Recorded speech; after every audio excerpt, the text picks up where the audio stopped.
ont été obtenus lors de ce dialogue. Nous avons obtenu que le fichier soit audité par un cabinet international. Nous avons donné des échéances. Il faut que le cahier de charge soit rédigé avant le 30 novembre par un comité paritaire comprenant donc l'opposition et la mouvance.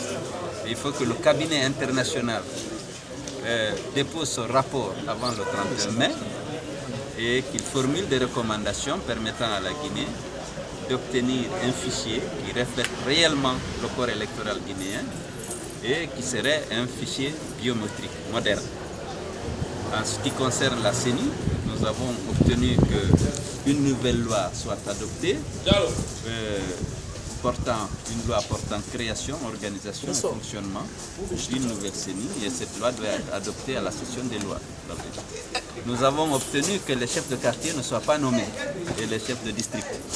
Ces bureaux-là, l'opposition souhaitait qu'on modifie le code électoral et le code des collectivités pour que les chefs de quartier soient nommés. Nous avons dit que ce n'est pas question.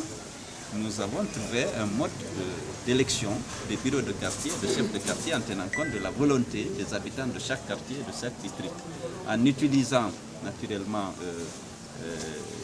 les listes qui vont être présentées pour les élections communales pour désigner les membres du bureau de quartier à la proportionnelle. Donc ce sera un scrutin à la proportionnelle indirecte qui va désigner les bureaux des quartiers et des districts. Est-ce que vous pensez que ces accords sont réellement respectés, vu l'expérience des autres? Écoutez, pour aller au dialogue, nous avons obtenu au préalable l'engagement solennel du président de la République de veiller au respect strict des décisions des accords politiques, à commencer par les décisions des accords antérieurs.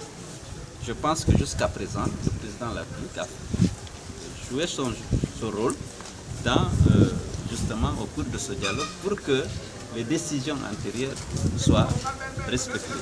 Donc nous comptons non seulement sur la capacité de mobilisation de l'opposition guinéenne au cas échéant, mais aussi cet engagement solennel de M. le Président de la République qui est garant du bon fonctionnement des